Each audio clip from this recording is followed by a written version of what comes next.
Welcome back into the Sports Source. This segment brought to you by Daniel Hood Roofing Systems. Folks, if you're in the market for a new roof or roof repair, turn to VFL Daniel Hood.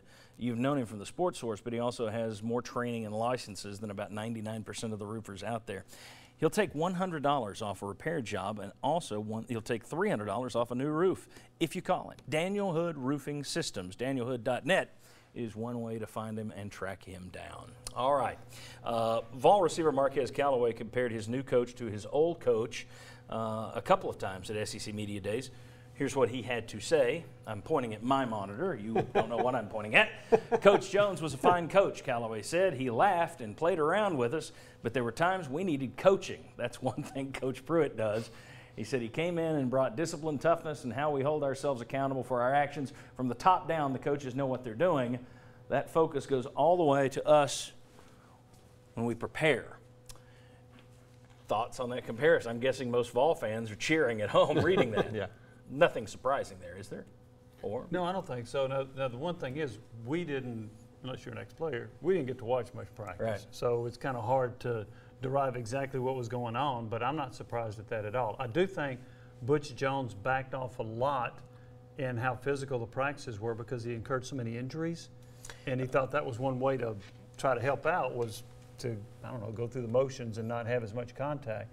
So I do think that occurred under Butch Jones. I think his practices were more physical early than they were late, but I'm not surprised by that comment. And to back that up, Phil Steele, who of course does the numbers, he's the numbers guru, College Football Preview Magazine.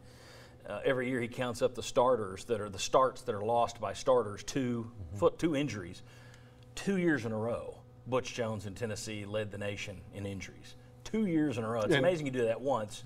He had it happen twice. And starts lost to injuries. I mean, it's kind of a staggering stat. And Tennessee was #1. And in that top 5, there was nobody else in the top 5, but Tennessee was #1 2 years in a row.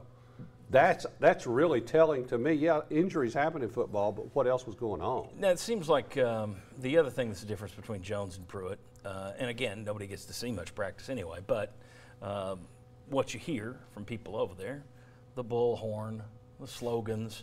Jones seemed to be much more about motivation than actual rep by rep, whereas this guy is all in the reps, and Philip Fulmer went out and hired him a lot more grad assistants who can sit there, and quality control coaches, which allow you to break more guys into groups and get more reps in for more of your team, which is one, smart, and two, it's great that he has that weapon on his side now that he's able to do it. But I think that's the difference between the two. I remember one time Pruitt made the comment he didn't want to hear all that music at practice because he wanted the players to hear what he said. Yeah. And he wanted them Without to hear a what the other bullhorn. coaches said. Yeah, without a bullhorn. So that was the difference. One of the other points Jeremy Pruitt made during his talk I thought was very interesting that he mentioned they've only had, which we talked about before, 2 transfers so far, and they were guys that came to him on the first day he was there in January and let him know they were leaving. I think that also shows you the players believe in this staff and have respected the way they've dealt with them, which is a big deal, I think. And here's a part of that, too, if I can quickly say this. I think when you've won 4 games and none in the conference, you're more willing to buy in.